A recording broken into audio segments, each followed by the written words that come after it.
online Yet webinar. For those of you who don't know me, my name's Rebecca and I am chair of the Yet Leeds chapter. So with Yet's global movement to our online series of events, each chapter is now going to be releasing their details and tickets of specific chapter events via our mail and social media before they then open up to our Yet Global members. So a lot of you will be from the different chapters and would have had that update. We're able to utilise this with it being online and use that to our advantage. If you please do follow us on Yet Leeds and Yet Global over on Instagram, Twitter and LinkedIn, and you'll be able to see all those details there as well. We also have a new chapter starting in Sheffield, so keep your eyes peeled for that. We also have the opportunity for sponsorship of online events, so if you'd like to get involved with that, please do get in touch with us, either the local chapters or through Yet Global via our website. So today's webinar is presented to you by Nick. Yet Leeds have been really lucky to have 2 events presented to us previously by Nick. He's delivered 2 excellent events on networking and branding, which we've had very good feedback for. So we're excited for our 3rd event, albeit a bit differently, online, covering the sort of new norm topic of in-room or on Zoom. Okay, over to you, Nick.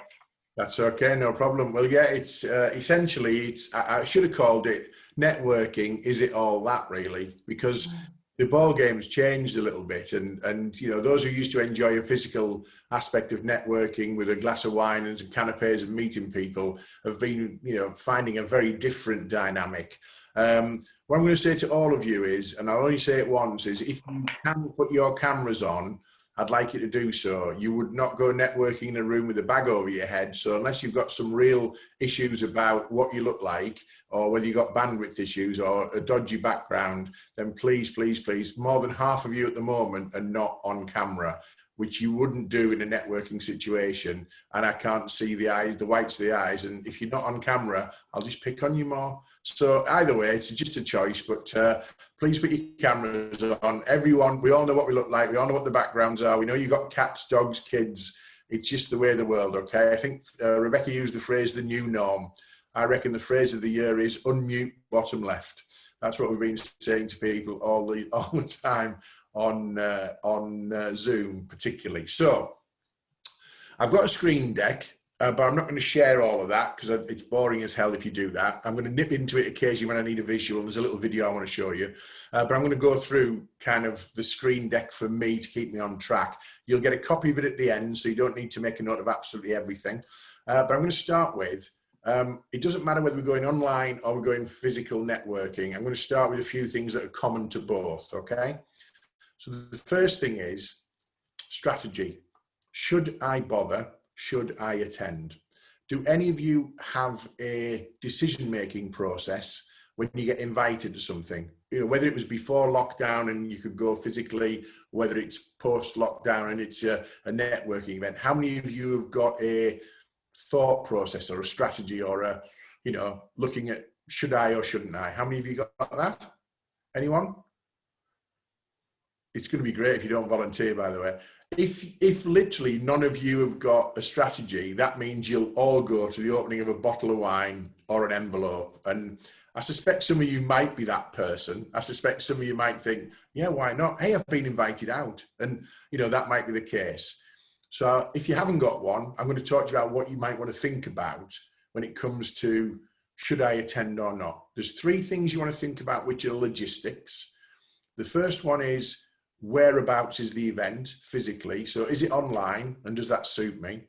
Whereabouts is it physically in terms of, I usually have to speak at least 10 people rule. Okay, James, I'll come back to that. Whereabouts is it physically if it's open and we're allowed to go out?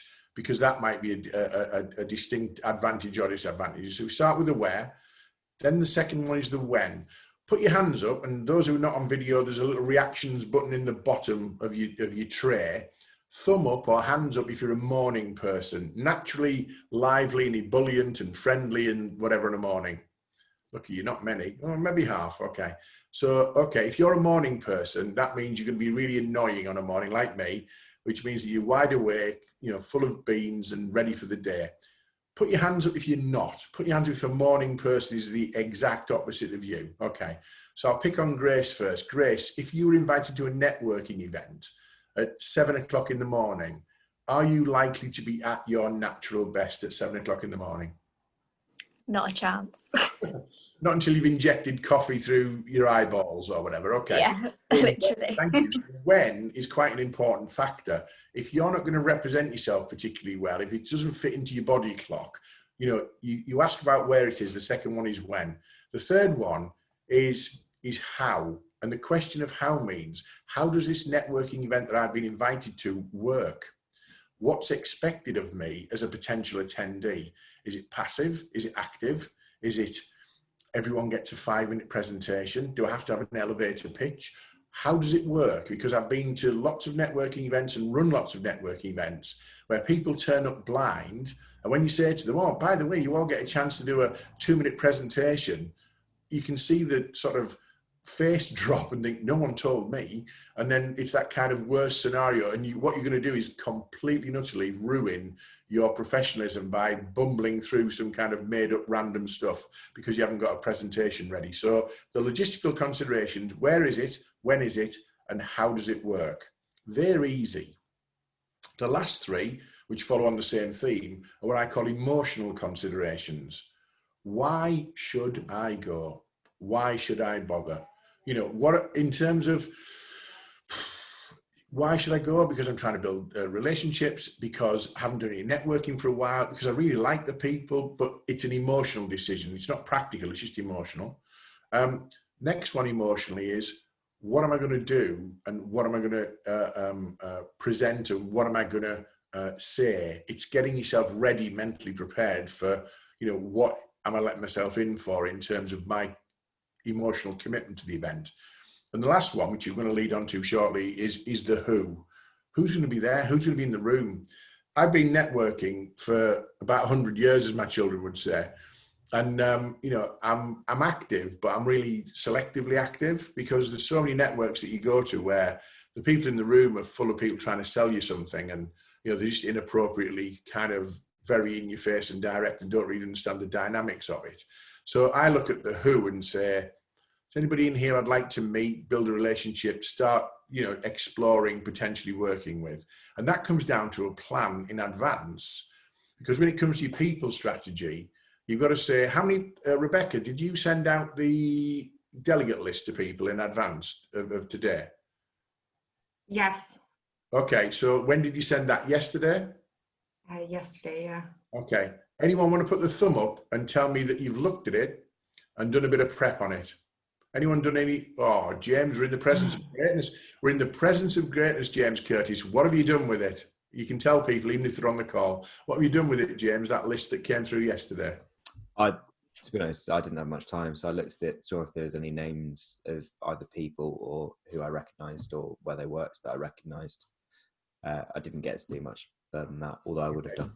Okay, but I do like the starting point. At least you've looked at it. Put your hands up if you didn't look at it. Who's not looked at it yet? Who's not looked at it? Who's come here blind? Of course you have. So the event organisers have put together a list which allows you some prep, which you haven't done, which is fine. What you've got to look at is look at the list and go, who might be on there? And it's not about targets, really. It's about who might be interesting. Who is doing some work that I'm aware of that might be worth a conversation piece. So I call it identifying your key sort of targets, if you like, and looking at the world that they work in. There's so much public domain information now about people and organisations, what they're working on, the kind of projects they're involved in, the companies that they work for. Try and pick up some, what I call positioning pieces or points of interest or discussion points. Are they a YEP member? Are they, actively on social media or LinkedIn, particularly posting things about projects at work, etc.? And you shouldn't have more than, I think James put 10. If you're going to a networking event, both online, which I'm going to explain shortly is more difficult, but face to face, if you pick up 6 good conversations and 2 or 3 of those are worth exploring, that's a useful use of your time and a glass of wine, not for the breakfast ones, a glass of wine's a bit early. But you've got to look at it and say, is there a link between me or our company and that company that we can explore? Because when you go to a networking event in physical terms, the event organisers are really keen to help you. So if you go in to see Rebecca on a registration desk and I say, Rebecca, I've just looked at the list. I'm really keen to meet Roxanne Townsend and Matt Gullisti. Are they here? You're going to help me to find them. So I'm already helping myself to meet two of my potential people because I've prepped in advance. So I'd also look at the 2 or 3 people that are of most interest and reach out on LinkedIn beforehand. So Daniel Summer, Caroline Dack, I might just think, well, actually, I wouldn't mind. And I send you a personalised, I'm going to the YEP event tomorrow. I'm going to be online at the same time. It'd be great to connect. Hope you feel okay to do that. If you don't accept, I'm not going to hold it against you. I'm not going to come looking for you. But I'm looking and saying, well, let's do a bit of preparation. Let's do a little bit of warming up. Let's do a little bit of people strategy around the whole event. Because the objective, I guess, is to meet people who are interesting and relevant, but also it's about inspiring them as well, isn't it? It's about being better or different from other people. There are so many people who go networking who are absolutely, the phrase I would use is politely, bang average. That if you're not bang average by just being a bit organised, a bit structured, and a little bit more interesting, and you've done a bit of thought process that says, oh, are you the guys who are working on so-and-so? Then it's a conversation piece. So you stand out from that immediate sort of herd of people who go, hello, my name's Trevor. What do you do? Well, you might want to find out before you talk to somebody that they might do something of interest and relevance. And we'll talk about work in the room later. But the biggest thing that I see when it comes to networking, I'm going to show you a little video in a second, is when someone says, give me your elevator pitch. 2 things wrong with that. We live in the UK and we call them lifts. I hate the word elevator pitch. We don't call them elevators, do we? And by the way, lift pitches sounds wrong, doesn't it? But can you articulate your business and you and why you're interesting in 1 minute? And the short answer is a lot of people can't. So before I show the video, who wants to put their hands up and say, I'm going to nail this. I'm absolutely going to spot on, give you a 1 minute elevator pitch that says, watch and learn, watch and learn. Now I've got some committee members on this list here who are now bricking themselves because if I don't get a volunteer, I've been told it's okay to pick on you. So I'm going to go with either Sarah Calvert, Grace Eleanor, Ben Gibson, Laura O'Brien, Amy Shan, or Morrigan Wilson. I'm going to pick on one of you. Morrigan's not even on video, so Morrigan, you might have got away with that. I'm going to go 1. Pick a number for me, Rebecca, between 1 and 5. 4. 1, 2, 3. Laura O'Brien. Now, where's Laura? Is she on here? Yeah. Yeah, so you can really hate on Rebecca now for she's choosing number 4. I would like you to give me a 1 minute elevator pitch because I'm going to meet you at a networking event. I'm going to go, oh, hi, Laura. What do you do? And I just want you to answer that. It doesn't have to be a minute, but I'd like you to answer that. I'm not going to pick on you. I'll be very, very nice to you. So go on then. No pressure. Fire away. Hi, Nick. So my name's Laura. I am an associate at Evershed Sutherland in the real estate team, and the majority of my work is focused on education clients. So anything from academies to universities and anything in between. What do you do? Oh, you see, nicely sideswiped. Okay. You've done the classic. Anybody else want to have another go? Pick another number between 1 and 5 that's not 4, Rebecca. 5. Amy Shan. Wait, where's Amy Shan? Amy. Now, I know Waits recline to mine, but hi, Amy. Nice to see you. What do you do? Hi, Nick. So I work for Waits Construction. I'm currently based on HMRC project in Leeds, in Wellington Place. Production management trainee, so effectively a trainee site manager. My day-to-day job is wandering around site, making sure the program's followed, health and safety, quality. So you're responsible for bringing HMRC to our doorstep, right? Okay, you'll be popular, right? Okay. So what I'm saying to you is, I'm going to say to both of you, you did exactly what I asked you to do. What do you do? And you answered, what do you do?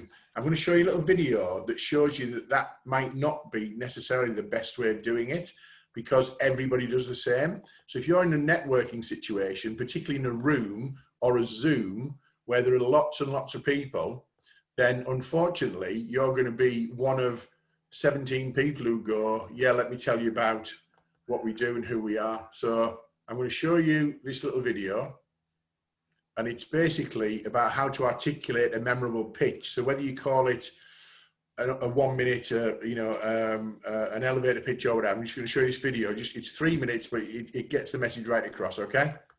Is your baby ugly? Wow, that's quite a question, isn't it? It's a question I often feel like I'm asking when I work with the businesses I work with, when I particularly try to understand why they exist and what makes them different.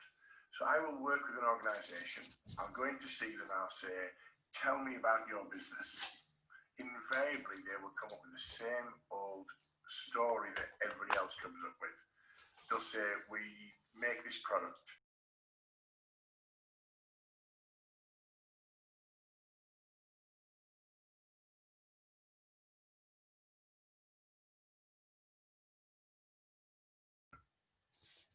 Can you hear that?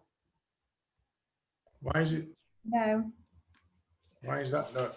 I'm not the host, so why is that not working?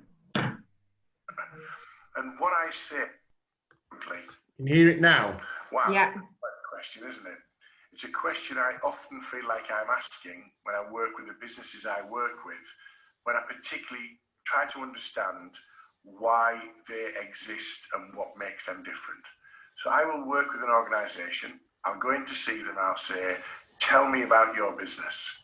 Invariably, they will come up with the same old story that everybody else comes up with.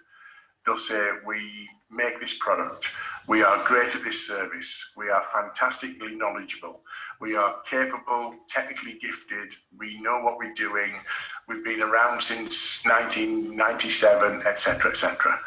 And what I say is, nobody cares. So that's like me going to an organisation where the business owners have invested life, time, money, energy, blood, sweat and tears and saying, nobody cares. So am I saying that your baby's ugly? I guess to some extent I am. The reality is they're getting it wrong because they're not focusing on the impact of what they do so much as the service or product that they provide. I just want to inspire you with a little thought process. People don't buy what you do, they buy why they should buy from you. Let me give you an example. My business, Impactors Group, does 3 things that no one cares about, including me. We do training, coaching and consultancy, and I'm bored telling you and you're bored listening. The reality is we are all about inspiring performance excellence in teams, individuals and in businesses. And I always start with that. When someone says to me, tell me about your business, I always start with the impact statement, the why. Okay, so there's a bit more to that video, and the video the full 3 minutes or so will be in the slide deck at the end. But starting with the why is much more impactful than starting with the what. We all know what we do. What you do is you are a project or a site a trainee, or Laura, you are a lawyer who specialises in education, etc. But if I meet 3 other lawyers on a networking event, it's just another lawyer, isn't it? So you've got to think about the why. You've also got to think about, quite importantly, how do you work? So if I was going to engage Laura's services, or Amy or Patricia or James or whoever, you know, what's the process by which you would engage me as a potential client? So, you know, we would have a scoping meeting, we would assess your requirements, we'd make some recommendations, we'd implement some solutions, we'd validate, and that kind of thing's really important. It just happens to be legal services for the education sector. So that video goes on to say, start with the why. Why do you exist? We'll come back to it shortly. How do you work? And ultimately, what do you do? But in that order. So when somebody says to me, Nick, tell me about your bit, what do you do? It would be easy for me to say coaching, training, and consultancy. Training, coaching, consultancy. How boring does that sound? I'll be like the 15th one they've met that day. When somebody says to me, what do you do? I say, I'm all about inspiring performance excellence in individuals, teams, or in businesses. Are you looking to inspire performance excellence in your team? Yes, I am. Let's have a chat. Or if I'm not, that's absolutely fine. But it's not training, coaching, consultancy. It's not legal services. It's not QS. It's not telling them your job title. And that's really, really important if you're going to stand out when it comes to, I call it the competition, but just the people in the room, simply because it's very, there we go. Simply because everybody's saying the same thing. If you have a YEP event, how many QSs have you got and how many project managers and surveyors, and there's lots of them. So what makes you stand out? What makes you different? So we're going to take that principle of having a plan, deciding to go, understanding that you've got 1 minute to inspire people. We're going to take it to virtual networking. I'm going to let you into a secret. I'm not a fan. I'm not a fan. And I'm not a fan for a number of reasons. And I explain why I'm not a fan. But what I want to think about is, how many of you have been to a virtual networking event? This is a webinar. It's sort of networking, but pure networking. Have any of you been to a purely networking online virtual event since lockdown? Any of you? Thumbs up, hands up. Patricia, how do you pronounce that? I like the Z. Patrizia, it's Italian name. Oh, Patrizia, thank you. I like that. Okay. I apologise, that was the worst accent ever. I apologise, Patrizia. No, don't worry, it was perfect. So you've been to a networking, one of these, but classed as networking, yeah? Yeah. It was organised by the London Chamber of Commerce on a Remo platform. Okay. So you have some different rooms, and you are assigned to a room, and then you can move from one room to the other and speak to other people. Usually there are 6 to 8 people per each room. Okay. And then there are also some private spaces where you can go and have a private chat with another person, with another member. You have to initiate that then, Patricia. You have to say who I want to be in the room with and who I... No. It's, I don't know if it's automatic or if they decide, if the organizer decides where to put the people. That I don't know. Okay. But when you start, you're already in a room with some people, then you start chatting with them. And And what's the platform called? Remo, R-E-M-O. Okay, I've not come across Remo before, but that's good. Quite nice, yeah. Yeah, it's got some functionality, which is good. Yeah. Who else has been to one? Anyone been to a network event? Roxanne. I can pronounce Roxanne. That's easy. Roxanne, what have you been to? I've been to a couple. So there was one called Guess Who, which was basically everyone had to sort of dress up in a disguise and then try and figure out who each other were, which was quite interesting. Quite random, yeah. Or just leave your camera off. I know, had to do some very dodgy accent to try and pretend who I was. And then also, because I'm actually on the FFT committee, so we've done a few different things there, but we've used Hopin as a platform. Okay. And that's just like straight, pardon? How does a Hopin work? Is that good? Yeah, I think so. Yeah, we've had some really good feedback from it. I think it's kind of similar to Zoom in terms of how you can do the rooms and stuff like that. Yeah. We've kind of preferred to use Zoom because it's free. Hopin isn't free. Okay. But yeah. Well, what I'm going to look at is some of the problems and potential pitfalls with virtual networking, the challenges that people have, okay? So the first one is the hosting skills. I've been to a number of hosting events where the hosts are just, they're terrible. They don't have the interpersonality and the capability of engaging people virtually. They would hardly engage you in a room, let alone, at a distance. Sometimes the attendees themselves have got poor technical skills or poor personal skills in terms of how they can find, so if you're naturally shy or quiet, you can easily find a place to be naturally shy and quiet in a virtual space, whereas it's not as easy in a physical room environment. Bandwidth and video and sound quality. But the biggest one I see is where people try and replicate or duplicate the exact structure that they would have done in an in-room situation. So what they're trying to do is force an in-room structure into an online virtual platform, and it doesn't work because it's not designed for that purpose. So you've got people who are distracted, you've got maintaining momentum, because I went to one recently just for the purposes of research as much as anything. 28 people all had a 1 minute presentation around the Zoom call. My goodness me. There's 28 minutes I'll never get back, okay? It's quite fixed sometimes for the attendee, so sometimes you can't do room working, sometimes it's limited in terms of who you can talk to, sometimes it's just big screen stuff. And then it's much harder to manage than in room. If we had, how many people on the call? 32 people in a networking room right now with a glass of wine and some canapes. That's a lovely number, isn't it? It's an easy, manageable number. But if you've just got 32 faces on a screen, it's a very different dynamic.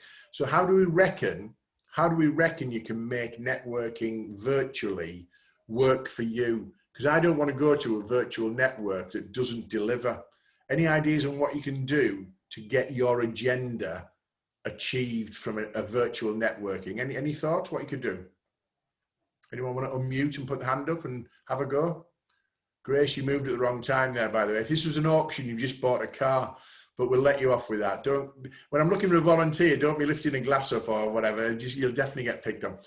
The way I would say that you can use this, and it's quite brave, it's actually just not subtle, is you basically hijack the meeting for your agenda. It's quite hard. You're not going to hijack it, which is the best way I can use to describe it. So what we're going to look at is, how do you get what you want in terms of your objective? Because your objective should be not just to sit on a Zoom call with a screen full of strangers.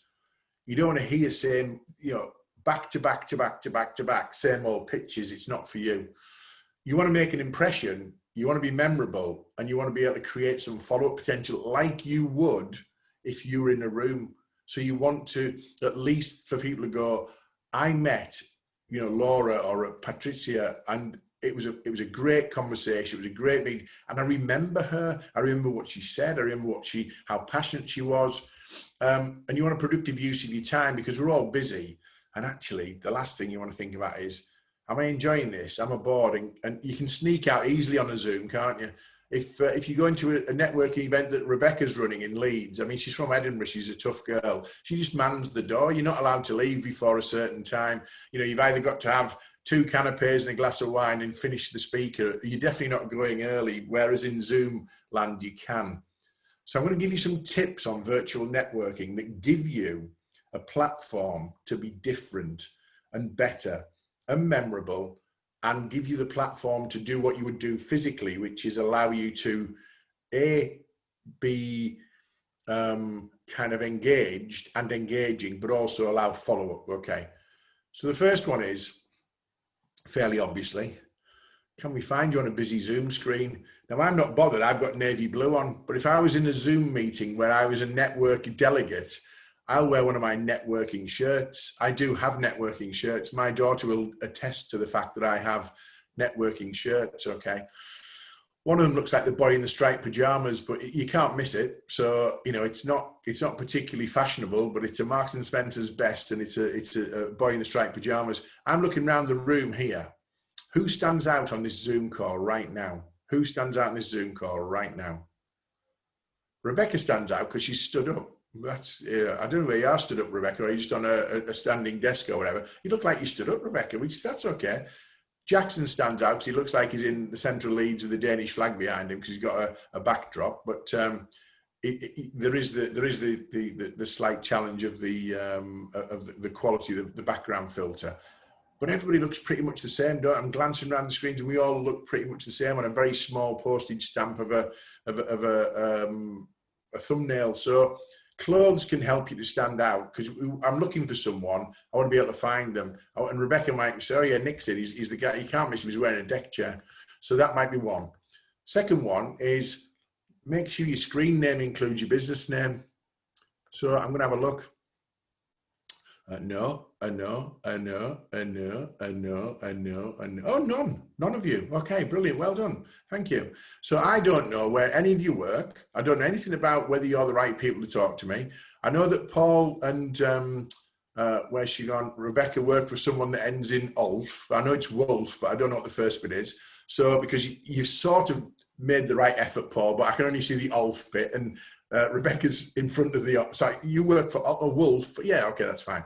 What I'm saying to you is, in terms of looking at memorability, I've got Nick in Practice Group on mine. Don't put your surname on. That's 2 names for people to forget. So all you do is you go to the top right of your little screen. There's 3 little buttons and it says rename, and you put your first name, the name of your company on. So in a networking situation, when you get a badge, it doesn't just say Ben Gibson, does it? It doesn't say Amy Shannon. It doesn't just say Grace. It says Grace from whichever company you work for, and Isabel. And because Isabel's got a long name, Isabel Young, you wouldn't get the name of the company next to it. So that's why you go first name and just company name. 3 dots, look at that. Patricia's straight in there, boom. Okay. Amy from Pennington's. I'm already looking. Paul from Hagen or Hagen? Hagen? Hagen. Hagen. Bottom left. Hagen, okay, that's fine. So what I'm saying now is I can at least think, oh, Paul's the guy from Hagen Wolf, Amy's from Pennington's, and oh, Katie's from EB7. God knows what EB7. I'm intrigued now. That sounds like a postcode, but EB7, and I'd be intrigued to say, tell me more about EB7. It's just conversation. It's so much easier to do it that way, and I'd encourage all of you. So Knights PLC, we've got Wait Somewhere, Stride Treglown. Triglown, yeah, that's Triglown, right. okay. I was thinking, I was trying to pronounce, but again, it's an unusual name. James is a trainee LAN. I don't know what a trainee LAN does, James, but I don't care what your job title is. I'd like to know who you work for example. It's much more important. No one cares what your job title is because they're going to forget that. They're going to remember who you work for. So that's an easy win. Sometimes you can put your business card as your hold avatar. I choose not to do that when I'm presenting because I've got lots of stuff later that says connect with me. If I stop my video, you got my little avatar of me there. I've chosen that, but you can make that your business card. So if you want to say to people, this is me, you click your avatar and you just set that's on part of your Zoom setup, just giving people a chance to connect with you and know who you are. Let's have a look at chat. How many people in chat put their contact details? Do it for me, Rebecca, don't mind. How many email addresses and contact details have we got in chat? I just put my contact details, did you say? Anyone? How many people have put the contact details in chat? No one. I said to do it. How many before and now? No one.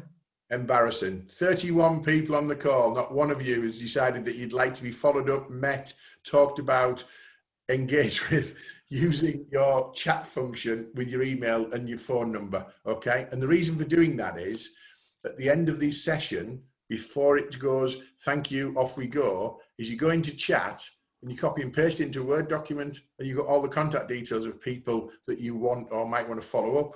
So I'd say to the host at a networking event, is this the type of event where we can put things in chat? Yes, it is. And I'd like to say, could we ask people to put their contact details in? If they're happy to do so, the contact details go in chat and you're setting a standard for other people to follow. And at the end of it, what you do is you copy and paste the chat into a Word document and you choose like you would do. That's just like choosing from a business card who you might follow up with at the end of the session. Ask for a breakout room in advance. Is this a type of event that's going to have breakout rooms? Is it the type of event that Patricia mentioned that you're going to be able to meet other people? And if the event organisers are saying no to that, then the problem that you've got is it's not going to really work for you. So you need to pick the events and the London Chamber one that Patricia mentioned sounds interesting because it's a platform I've not come across, and I might have a look at that and see, you know what, that's the type of event I want to go to because there's breakout rooms, there's moving around, it's not fixed and it's not static. But let's talk that 1 minute pitch again. Let's think about what we talk about when someone says to you, it's my favourite picture, this. It's apparently the Queen, when she meets people, always say, and what do you do? I'm not going to do the voice. I'll take my avatar off as well, by the way. I've done the, I want to start the video. I've just realised I didn't start the video. The Queen says, and what do you do? There's the worst impression ever.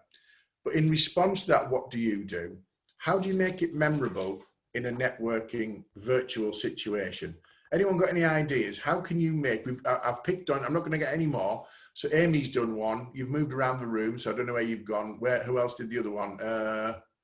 Who did the other one for me? You've all moved. I hate it when you move because I did, Laura. Thank you. Yes, yeah. Laura did one and Amy did one. I don't want another pitch. I want to know, how can you make that pitch memorable? How can you make that pitch memorable? in a networking Zoom situation online? Any ideas? What could you do? Think outside the box, think creatively. What could you do with the technology? Yes, Rebecca. I was going to say, it's more of an in-room one about storytelling and how that always is memorable. But I don't know how you do that on Zoom. Well, storytelling's a good way. And my favourite word, by the way, in any pitch situation, I'd like you to write it down and think about how you're going to use it, is the word is imagine. Imagine. And imagine allows people to go on a journey with you. I'll tell you a quick story about that. One of my clients is a product design and manufacturing company. They were invited to 3M, who are a big global organisation, went through Manchester University and said, we're looking for 2 UK-based small agile design houses to potentially work with us on medical device design. Manchester University invited 15 small design houses to a pitching competition. And basically the initial pitch was 2 minutes. And if you got past that, you're into the shortlist. There's 15 companies, and my client is a guy called Richard Hall, very proud of what he does, great at what he does. And asked Richard, said, will you help me with my 2-minute pitch? I said, absolutely. I said, start with what you're going to say. And he said, I'm going to start with, my name's Richard Hall. I'm proud to be the managing director of PDM in Thirsk. I said, no, you're not. He said, why? I said, because in alphabetical order, you're going to go 11th, and the other 10 are going to say the same thing about where they are, where they're based, and they already know that information. Why waste 30 seconds of your 2 minutes giving them a geography lesson? He said, okay, I'm going to say to them, PDM was formed in 2003. I'm going to go, no, I'm not. Why not? Because it's not relevant that you're formed in 2003 in its own, in isolation. We're going to use the word imagine. So I said to him, what happens to medical devices? How do medical devices become medical devices? He said, well, typically someone working at the front end of care, clinicians, nursing staff, etc., are using, they're using an operating tool, or they're using some kind of facility and thinking there must be a better way, because they're the people using them. But they don't know how to get that idea from an idea right through to commercial reality. I said, how many steps are there? He said, 7. I said, right, we're going to paint a picture. We did a pitch. I won't go through the whole thing, but he started off with a word. He said, my name's Richard Hall, and I've been crushing dreams since 2003. And it was like, the reaction was, what? He said, my job is to make sure people don't remortgage their house or sell a kidney on an idea that's got no legs. He said, imagine you've got an idea for a product. Now imagine there's 7 steps to go through. At each stage, that could fall by the wayside. Working with me, I'll make sure that we kill it early, or we support it throughout. We've got 7 stages, and imagine there's a company in this room who's been doing that for 17 years, who's got credibility credentials. He never once mentioned manufacturing, product design. He's talked about the journey and the word imagine. Can you see the difference between that and saying, we are PDM, we are based in Thirsk, we've been going since 2003. Use the word imagine, think about imagine, how are you going to use it? But in a virtual networking situation, I talked about hijacking the meeting. One of the things you need to think about is in advance saying to the organisers, if you know you've got an opportunity to do an elevator pitch at 1 minute, 2 minute, 3 minute, 5 minute, is tell them that you want screen share. Tell them that for your 1 minute pitch, you need a screen share. So when we did this round the table networking event with 28 people all doing the 1 minute pitch, because of where I was sat, I was right in the middle. So I was probably 14th, 15th or something. The first 11, 12, 13 had gone, and it all sat, because it's like, I don't know, what is it when people just follow sheep, isn't it? When they just follow willy-nilly. The first one goes, my name is so-and-so, I'm based in so-and-so, we've been going since whatever. So everybody else seems to follow the same process. And I'd said to the organizer, can I have a screen sharing facility, please? Yeah, no problem. Put the screen share up, and I just put that up, one little decal. And I said, Impact Us Online is about creating accessible, inspiring content, expertly hosted and delivered. So we create content, we deliver content, we inspire audiences, and we evaluate the performance of our content to make sure that we are continually developing cutting edge, relevant materials. We just happen to provide sales academy content through facilitated workshops and webinars. We do emerging talent workshops and coaching programs. And we do established leaders programs through our Established Leaders Academy. That is Impact Us Online, accessible, inspiring content, expertly hosted and delivered. One picture, which goes, if you look at what I said earlier, the middle section, accessible, inspiring content, is the why. The green is the how do we work. The outside circle is what we do. And I went through that presentation. I was the only one out of 28 who did something visual. And then when I'd finished, the guy who was following me, his face was a picture. He was like, wish I'd thought of that. So, if he'd have thought of it, he could have done something about it. But virtual networking has got all the technology available to you. How many of you have got a 1 minute cracking little animated video about your business on your website or social media? How many of you in your marketing department have created a really, really cool, cracking, interesting piece of content that's about a minute long, maybe a minute and a bit? Any of you got that on your website? Surely, yeah. James, are you nodding from Morgan Sindel? Are you nodding there, James? Or you just bought a car? Sorry, you're wrong time to nod. So you're in the car buying game with Grace. Have any of you got a little cool little video, an animation or whatever it might be? No? One of my clients got a 1 minute, it's deliberately a 1 minute video. So somebody says to me, right, it's your turn. He just goes, click, and the video does the work for him because it's a really, really cool, clever little animation. He doesn't need to do the 1 minute about himself and his business. The animation does it for him. Nobody else is doing it. You stand out like an absolute, sort of beacon. And then when it comes off the screen, it says, oh, it's Ben from Pegasus Group, or it's Grace from Leeds City Council, or Sarah from Evershed Southern, because he's got his name on his follow and he's put his name in the chat function. So in-room virtual networking is all about giving you the opportunity to shine. It's in an environment that's hard to shine. So looking at preparation, functionality, technology, expectations, what am I going to be able to get at, and how do I stand out?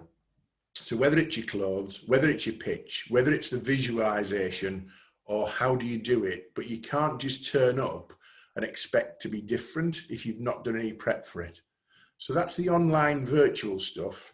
The reason I've said I'm not a fan of it, but I'm definitely going to address what Patricia said, is I've not found anywhere yet using a platform that I think is particularly interesting. But the one that you said for London Chamber does sound interesting, Patricia. So I will look for that, and I'll look for people hosting events using that technology, because I'm interested in seeing how it works and seeing if it can still allow people I'm working with or coaching or training to stand out in that room. Does that make sense? Have we got any questions at this stage, Rebecca, on purely on the virtual stuff? Because I'm going to go into physical networking for the second part. What have we got from anyone? Sorry, I put you on the spot there, Rebecca, didn't I? No, it's fine. We don't have any questions as such. You've got loads of people putting the details in. I was just about to say, everyone said that that's a great idea, so we've got the sharing that. Anyone has any? Yeah, we're going to do questions at the end anyway, but if you want to ask any of us now. Any questions on the actual virtual stuff that we've gone through there? Any feedback on that? The ability to create something visual or to be impactful or different? Would any of you feel nervous about doing something that somebody else isn't doing? Because actually, when it's best to do it. I get loads of people saying, "Oh, nobody does that." I'm going, great. What do you mean? If nobody else is doing it, you're going to be remembered, aren't you? Yeah, I think it's a really good idea. I wouldn't have thought of it at all, Nick. So you always seem to bring up those ideas that nobody thinks of.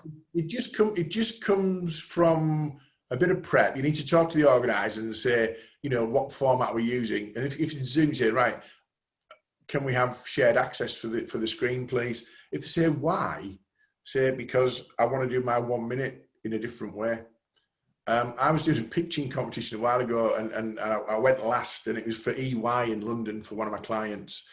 And everyone had gone up, and the lady said, "I'd like you to introduce yourself to the panel, tell us who you are and tell you you work for." And I just said to her, "I'm not going to do that." And she went, "Oh, why?" And I finished with that. That's my drop the mic moment. I did the Imagine and whatever, and I went, and I'm Nick Bramley worldwide, boom, drop the, I didn't drop the mic, don't get me wrong. I'd love to drop the mic. I would love to drop the mic. I'm not cool enough to drop the mic at all, ever. But the principle was, don't do what everybody else does, because that's just predictable. I call it pedestrianisation. It's really pedestrian and boring and doesn't stand out. Okay. I work at Whitehaven. Okay. Whitehaven. Oh, who's from Whitehaven? Where's Charlotte? Where's Charlotte? Put your hands up from Whitehaven. Where's Charlotte? She's putting name. Charlotte, hi from Arup. Yeah, hi.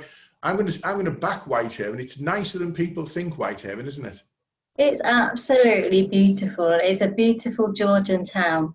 It is. I went to Whitehaven and I was expecting it to be more like Workington, but it was more like Whitehaven. It was definitely Whitehaven. I was quite impressed with the place, actually. So, yeah, nice part of the world. See, we're having a conversation about something I didn't know because you put your details in the chat room. So that's what online's about. Okay. Let's talk in room. Let's reminisce. You know, when you're allowed to meet people who weren't members of your family in a social environment with a glass of alcohol and a canapé, which, by the way, canapé is not proper food for a Yorkshireman. But the reality is, you know, they do a job, don't they? So what I'm going to talk about is when it comes back at some point. Actually, let's take a vote. Let's take a vote. Do we think physical networking is going to come back at some point? Do we think, hands up, do we think it is? Yeah? Is that just hope or expectation? It is expectation, isn't it? We just don't know when. I'm going to share some tips with you about this. And I'm just going to go through that. There's a screen I'm going to share with you at the end. You can have that. But the first thing is physical networking isn't an hour and a half or 2 hours. It's a series of 10 minutes. You treat a physical room networking event as 10-minute snapshots. So at the end of each 10-minute snapshot, you've done something. So you've conversed with someone, you've found out about them, you've told them about you, you've decided that you want to take the conversation forward or not, and it's time in 10 minutes to go, what's next? Now, most importantly, the outcome is to be done outside of the event, not the event itself. So let's say Katie from EB7. Katie, I found you fascinating in a conversation. EB7 are desperately looking for someone to do some, you know, sales development, business development, whatever. And I'm thinking, whoa, I should be working with Katie. Can't get really excited. I can't use the networking event to exploit that opportunity because first of all, it's not fair on you. Secondly, I'll come across as really desperate. And thirdly, we need to take that into an environment where the conversation is more appropriate. So if we identify an opportunity, we identify a potential to explore, then say, right, okay, what I'd like to do, Katie, is let's get a coffee in the diary. You know, when you used to be allowed to, let's have a coffee in the diary, or let's follow up with a Zoom or whatever it might be. Because I don't want to dominate your time in the networking event because you want to go and meet Rogier. Is that how you pronounce Rogier from 9? So you might want to go and meet James or Charlotte. So you might want to move around the room, and you should do. So your 10 minutes and my 10 minutes, we have to do something at the end of that.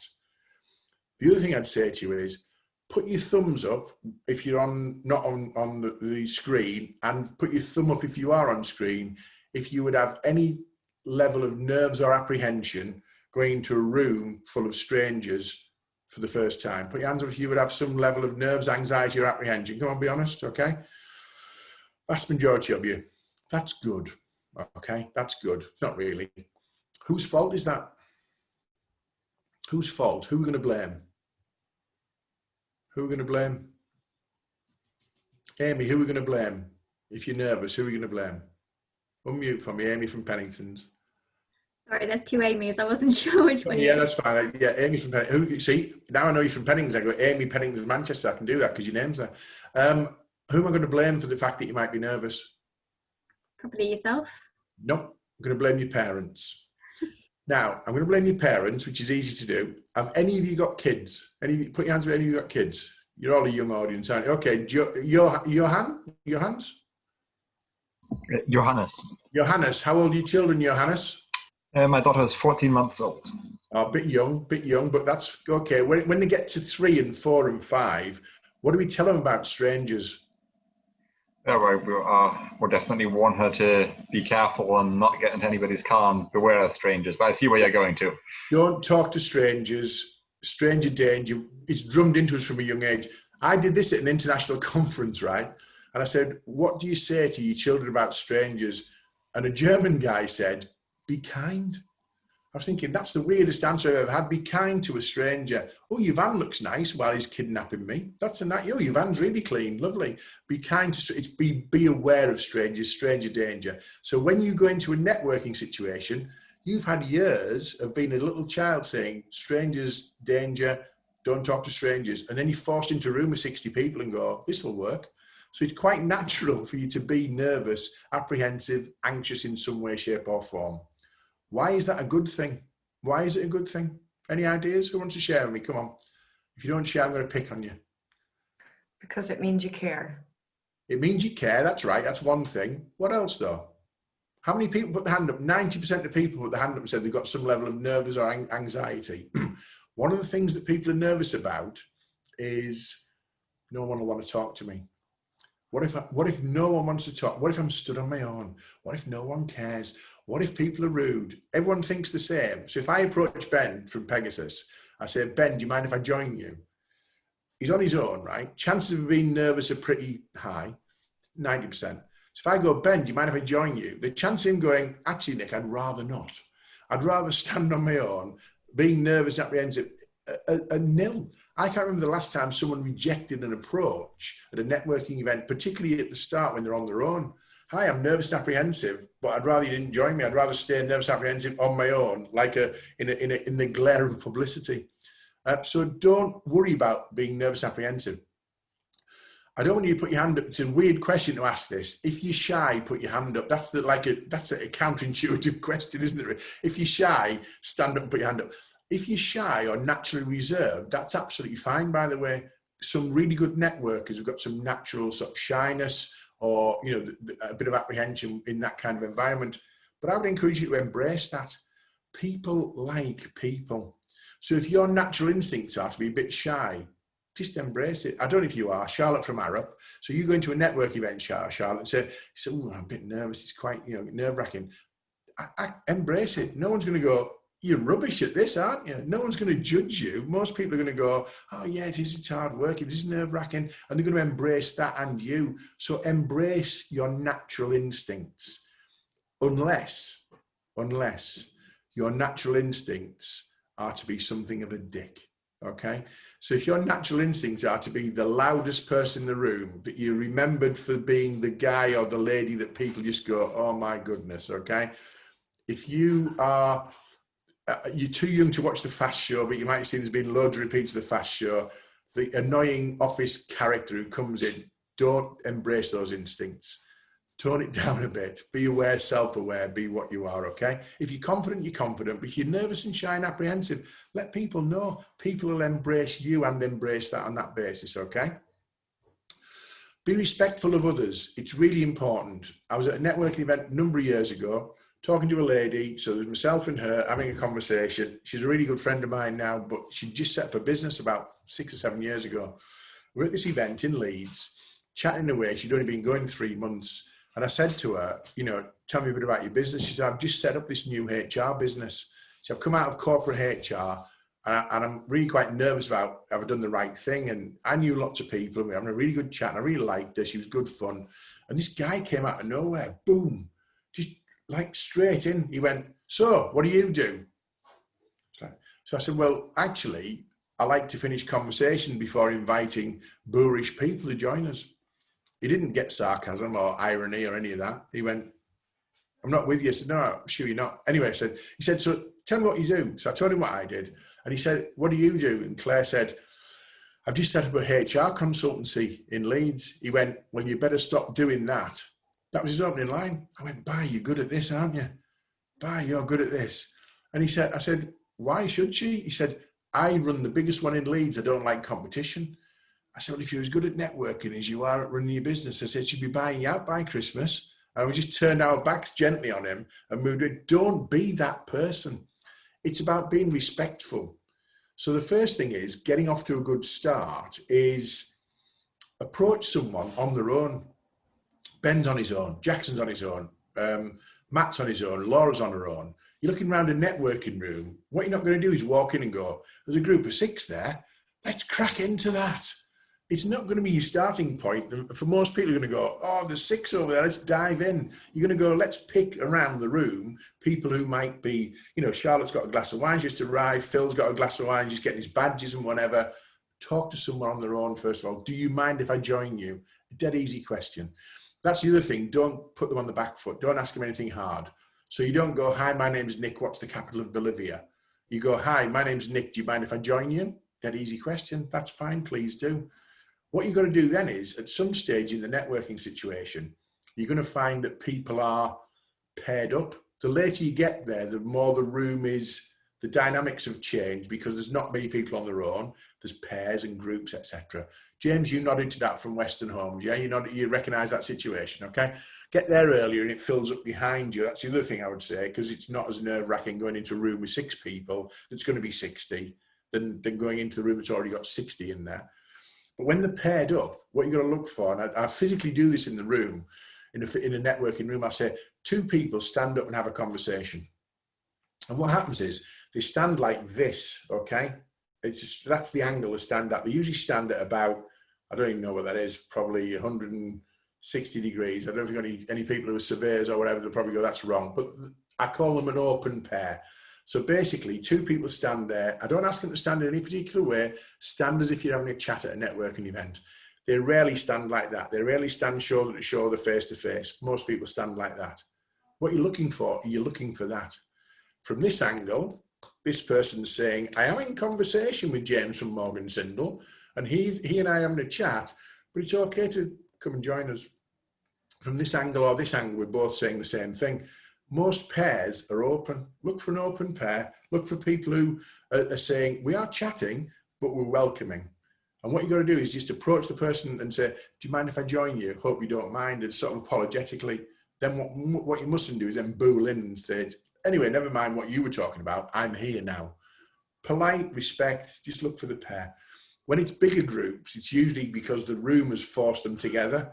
I've rarely seen a group where maybe there's a group of 6. There's not one person articulating and enjoying the experience with the other 5. There's usually, in a group of 6, it's probably 2 3s or 3 2s, just the way they're being forced together. So you're looking for that around the edges, the breakout, the people who are making eye contact with people moving around the room. It's very easy to move around the room in networking because you've got to treat it as 10-minute sections. What I should have said is, who was I talking to in the first instance? Let's say I was talking to Grace from Leeds City Council. First person I talked to. At the end of 10 minutes, I've got to do something about Grace. I've got to do something with Grace. I can't just go, Grace, it's been lovely to meet you. Enjoy the rest of the evening and walk away. Basically what I've said there is, hey Grace, I've spent 10 minutes building a bit of rapport with you and you were probably nervous before. That's now dissipated a little bit because we had a nice little conversation. Good luck, you're on your own again. Hey, off I go. That's really selfish, isn't it? It's basically leaving it back to that nerves and apprehension. So I've got to say to Grace at the end of that first conversation, do you fancy doing a bit of networking? She may say, I'm okay, thanks, Nick. I'm going to powder my nose. I'm waiting for a colleague. I'm okay. I'm going to ask her permission.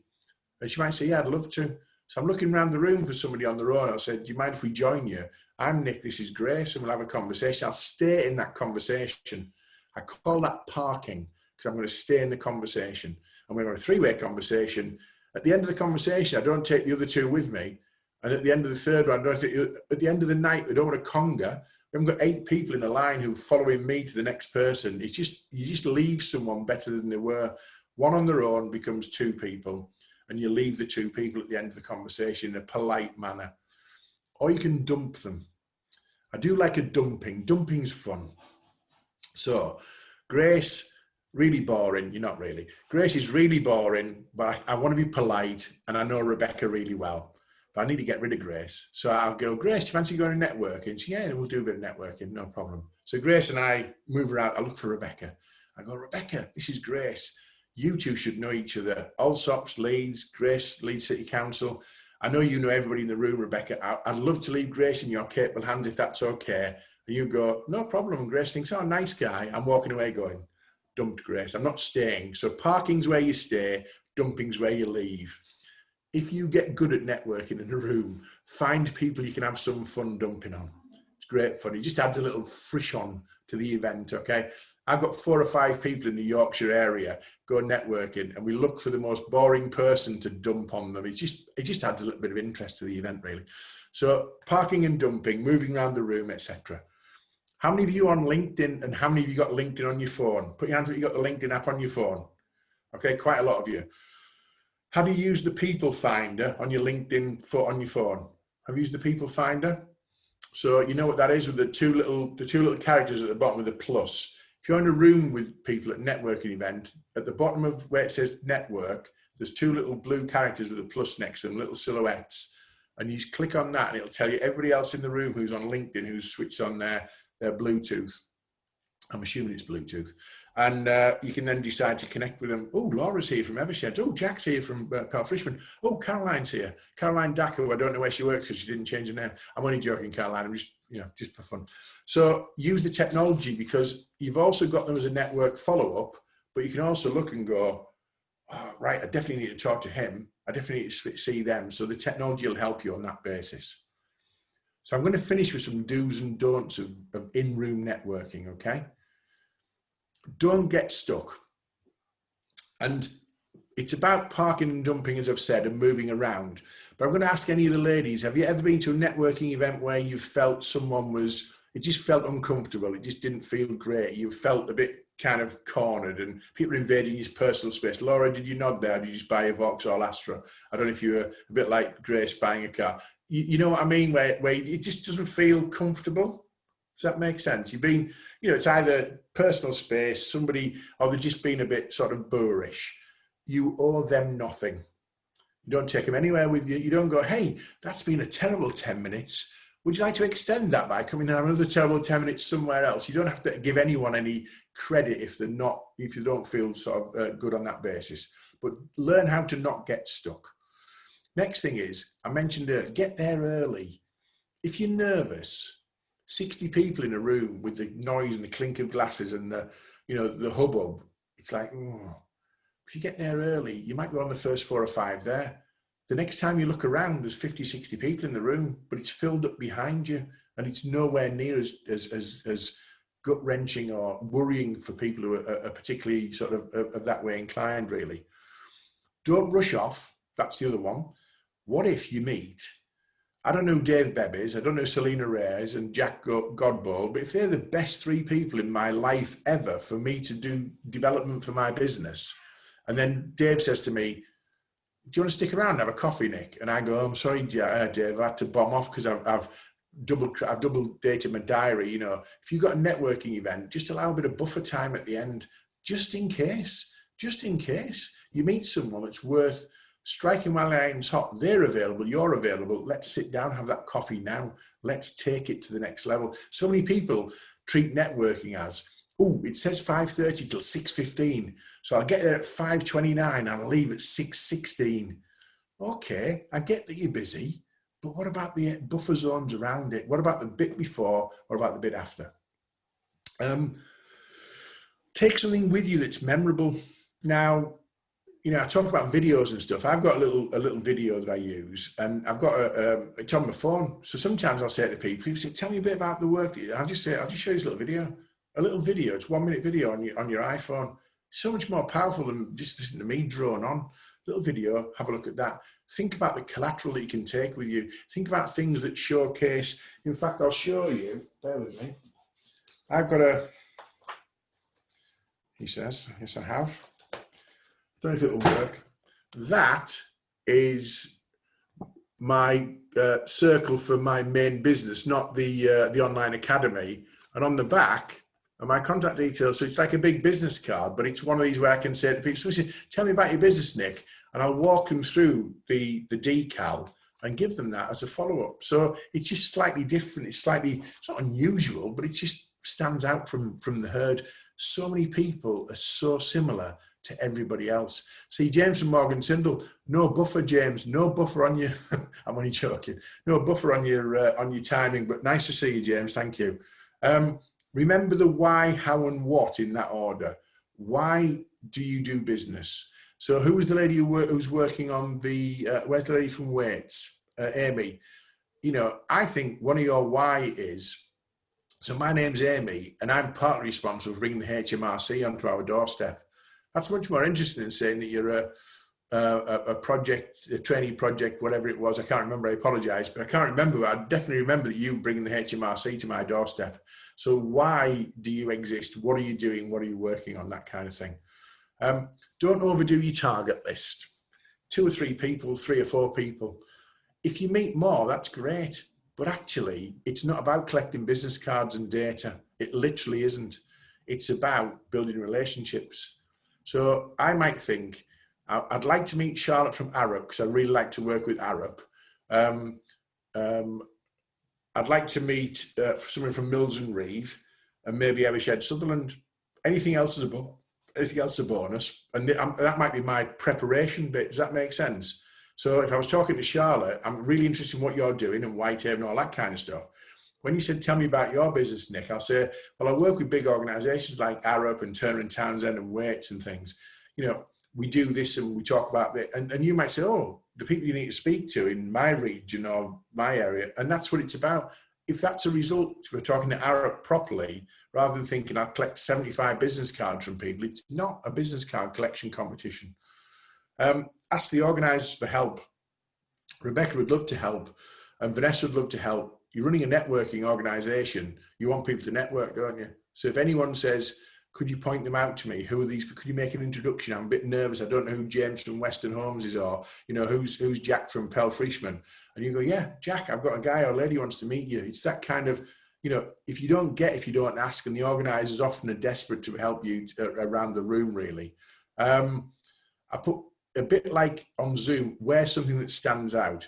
I'm going to give you my only bit of fashion advice. Ladies, you can accessorize. That's all I know.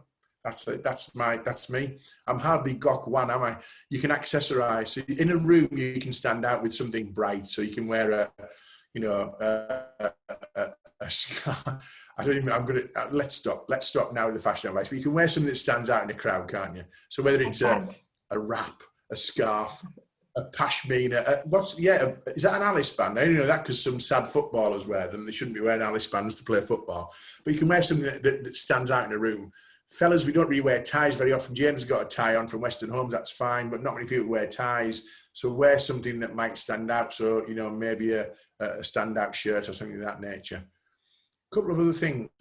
Practice your questioning. I want you to write down who, what, why, where, when, and how. Open questions. Who, what, why, where, when, and how. Cannot be answered with yes or no. They are conversational extenders. So if I said to you, Grace, do you work in Leeds? And you go, yes. This is like the worst date ever, isn't it? You know, like one word answers coming back and I'm thinking, oh, this isn't going well. Do you work in Leeds? Yeah. Do you like Leeds? Yeah. Do you live in the Leeds area? Yeah. I like that's the worst conversation ever, isn't it? As opposed to, you know, where do you work? What do you do? How's it going? One of my favorite questions in a networking situation is, how's business? Let them talk. Drop the bomb, let them talk. How's business? What are you working on? People love talking about themselves. What are you working on? And just listen. And that's the second thing, active listening. The last couple of things is take a pen and paper, take a little notepad, take a post-it note, because unless you like, I've got a memory like a sieve, and I'm thinking, I met Laura from Eversheds. Was she the lady who said so? And I can't really remember. So when I speak to Laura, I said, do you mind if I make a note, Laura, about, you know, whatever you told me, but I won't write it on your business card. I absolutely don't encourage writing on someone's business card. Here's why. Have any of you remembered the first time you got a business card in your life? The first ever business card you got? Put your hands up if you remember getting your first ever business card. So how do you pronounce that? Rukia? It's Rukia. It's a difficult one. It's an L, not an I. Rukia. You remember your first ever business card, Rukia? Rukia, sorry. Yeah, Rukia. You've got a business. Without the L. Rukia. Okay. Your first ever business card. Yeah, absolutely. So you hand that to somebody and they just go write on it. That's like graffitiing your life, isn't it? So I never encourage people to write on a business card because I think it's quite rude. If you're going to write on someone's business card because that's all you've got, ask permission. And then the last thing is, make sure you're updating your data when you get back. So, you know, put the information wherever you put the information. Make sure that you are sending some nice professional follow-up. Great to meet you. Here's a confirmation of our coffee meeting. Here's that information I promised you on the white paper, the information that we were working on, all that kind of stuff. If you've done a pitch on a virtual network that was visual, include the pitch. There's my decal that I presented. There's my one slide from PowerPoint, just to help that reminder situation. And the last thing is make sure you connect with them on LinkedIn. If you didn't do it beforehand, do it afterwards. If you didn't do it in the room because of the technology, then again, do it now. Because what's the point otherwise? What's the point in building relationships and not using the one big relationship tool that we've got, which is, you know, the platform that's designed for that purpose. So, so virtual networking, take a bit of control, do something different, stand out, be visual, ask permission, but do it anyway, and practice that 1 minute. Go to events that are run properly, like Patricia mentioned, that have got a different functionality, and I quite like the idea of the movement around the rooms and things. And if it doesn't work for you, don't go. When we get back to networking, just crack a bottle to celebrate and get yourself out and bloody enjoy it. Because actually, networking in a room full of people with a glass of wine and a canapé at 5:30 after a hard day's work, not a bad way to finish a Thursday sometimes, is it? So that's networking. That's some skill sets. Hopefully, any thoughts on that? So Rebecca, thank you for your continued participation. We haven't lost many. Some of you are rushing off. Some of you bought a car. So we had 3 people who moved at the wrong time. So that was great. I can't remember who moved. I was looking for a volunteer, but that's never a good idea. Thank you for your contributions. Any questions have come through, Rebecca, that we want to answer? No, I've just wrote in the chat there. If anyone does have any questions, note them down or just unmute yourself. Mm-hmm. Well, I'm going to give you a copy of the slide deck to Rebecca and Vanessa. They are going to circulate that to you. So the slide deck, which I didn't use visually, but it's got the content on there. It's also got quite a bit of content around connections to me for LinkedIn. If you're a podcast fan, 2 of my podcasts are on there that are relevant for, and there's a few others on the website as well. Not a question. Oh, thank you, Charlotte from Arup. I appreciate that. That's the mutual appreciation side. I'm loving a bit of Whitehaven, and you're loving the session, so that's good. Yeah. Okay, thank you. We have also recorded a session as well. So if you've missed any of that, we'll send it over. Hello. In the UK, would you like to engage with him? There you go. Can I ask a question, Nick? Yes, you can, Johannes, yeah. Yeah, many thanks for this really engaging and practical session. I really enjoyed that. It was very useful. One question I have is, do you have any just practical tips for someone relatively junior, and what good aims and objectives would be for networking events? I'm a trainee solicitor. I'm moving through teams at the moment, so it means I might not even be in the same area of law in a few months, but I still want to do some productive networking. Of course, it's good just to know people in different businesses, different areas, but do you have any specific tips for relatively junior people who perhaps won't be winning work the same way more senior people will? I do, and it might be different to what you'd expect, really. I don't think you should limit yourself to people who are just like you, starting out on the career ladder. Yes, it's a good place to be. It's a safe place to be because everybody's at the same level and no one's judging. But I think sometimes you want to break the comfort zone and break the mold and think, where do the people go that I want to connect with? And don't mention that you're a trainee or a junior or whatever it might be. You work for Mills and Reeve. It's a conversation. People know who Mills and Reeve are. You're a representative of Mills and Reeve in that room. You might look young and it might be obvious that you're not the senior partner, but it doesn't mean that you can't have a conversation with somebody about, what they're working on. Because actually, Johannes, it's not about you. It's really about them. So if you're going to a networking event where the people are that you want to build relationships with, you're not really talking about you and Mills and Reeve. You're saying, tell me about what you're working on, tell me about your business, tell me about you, I'm really interested in you. And when they go, that guy's really interesting, that he's a really good guy from Mills and Reed, no one's judging you on what your age is and what your seniority is, you know. So I often get people saying, I should go to events that are like me. And yes, you should, because it's quite safe and it's a good practice ground, but you shouldn't limit yourself to that. That's what I would say. Yeah. That's a really good point. Many thanks. Okay, no worries. Any more? Hello. Oh. Any more? James from Western Homes, yes. Yes, can you hear me? Yes. Oh, okay. Hi, Nick. Thank you for doing this webinar, by the way. I had a two-part question. One of them is, I kind of struggle. It's not question time. Bloody hell. I have a two-part question. First, the way you said that, go on. Yeah. The main one for me is I struggle at network events and I get stuck with someone. And it's, I suppose, really, you know, I know you said we don't owe them anything, but how, you know, is the politest way to kind of move on quickly and kind of transition to, let's say, someone else? If it's a pair, you can do that. You just say to them, it's been great to meet you both. I'm just going to leave you to it. And you extricate yourself sort of backwards before you turn your back on them. So you can leave a pair dead easily, really easily. Okay. If it's somebody on their own, what you've got to decide is, I have what I call a line in the sand moment. I'm thinking, this has gone on long enough. So you and I, conversation, you've told me all about Western Homes. I've told you a bit about what we're about.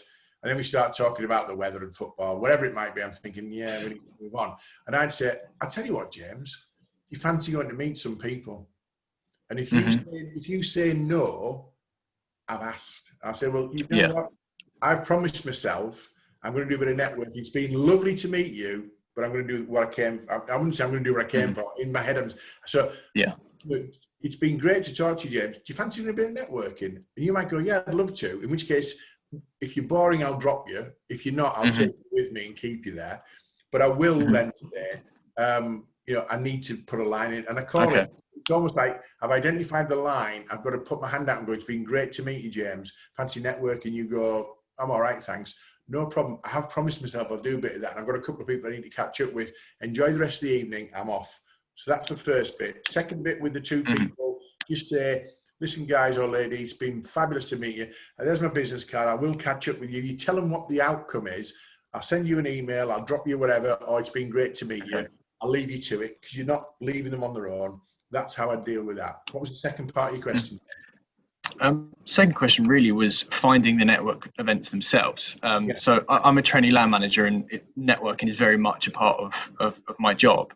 So it's really kind of finding those events and kind of, you know, reaching out to people as well. So who do you want to meet? Who's of value to you at Western Homes as a land manager then, James? What kind of people do you say, oh, they're really worth knowing? Who's on your star list? Well, really, we tend to network or communicate with development surveyors, land agents, so from the likes of Stratton Parker, Allsop, JLL, kind of the big nationals, which will then provide us sites. But you network with them locally for a national level, okay. Yes. What I would say is that I would just put into Google. I would put in property networking or construction networking or property developers networking or you know, whatever you think. And I'll be honest with you, you could go networking morning, noon and night. You absolutely could. There's a network for everything. Some of them are membership, some of them are by invitation. Most of them allow you a look. You go and have a look and see what it's like in the first one, and then you make a judgment, don't you, whether it was worthwhile, etc.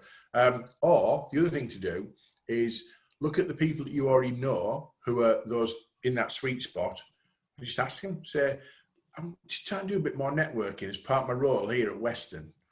What do you do? Where do you go? You know, what do you know about the networking environment? Whereabouts are you based, James, geographically? So literally just below Stansted Airport in a little village called Takeley. Okay, so you would go into North London, you go into Essex, you go into, So you're talking locally to people who are, you know, the people you mentioned about development surveyors, property developers, etc. You must be connected to someone. You must know someone. You must know them, I would imagine. Just say to them, listen, you can help me. where do people network around here? Where do people? They'll tell you. There's always someone who'll know something. But there's loads around construction, property development, investment, those kind of areas. It's just a question of digging them out. But the best way to do is ask people who are probably likely going already. Great. Thank you very much. Any more questions? Okay. Thank you very much. So anything else to finish off with, Rebecca? Any news from the YEP? Have you got like a, update on committee? Yeah, well, it's been changing. We did an email to all our members. So it's just wherever you're based, make sure you're signed up to that chapter, following us on social media, Yep Global, and us here in Leeds, Yep Leeds as well. We'll have a series of events bringing forward, and Yep Leeds, and each chapter is going to be doing that. So each specific chapter of each area will do it, and then it'll be open to global to everyone. So all you guys will get invitations of every online event that's organised by each chapter after the first release to the chapter specific members. So we're now going to be seeing a series of online different events with different content, and you can choose what you decide is right for you after the information Nick gave. Thank you, Nick. You've been great as always. I'm happy to have you for our third event. Have you all gone into chat, copied the lot, pasted into a Word document? Chat's going to be busy now otherwise, because once they finish the meeting, the only people who've got access to chat are the hosts. So if you're going to copy and paste it, you're not going to necessarily follow loads up, but you might look at it and go, I really want to speak to that lady. That was good. That's the guy I want to follow up, whatever it might be. So copy and paste chat into a blank Word document. There you go. That's my biggest tip of the night. Change your name on your screen, screen grab chat, and do something visual on a virtual platform. There you go. They're my 3 big takeaways. And then you've got the attendee list as well, so you can connect with people on LinkedIn as and when you choose. Okay. Okay, thank you. Thank you very much, Nick. That's been excellent. Seen some happy faces on here laughing at your good old dad jokes. Terrible. Yeah. I'll be honest with you, I think they're even worse on Zoom than they are in person. So, I apologise profusely for the standard of comedy, if that's what you want to call it. Yeah, thank you. Okay, thanks very much. I'm going to close it down now. Good night, everyone. Thank you. Bye. Thank you. Bye. Bye. Thanks. Bye.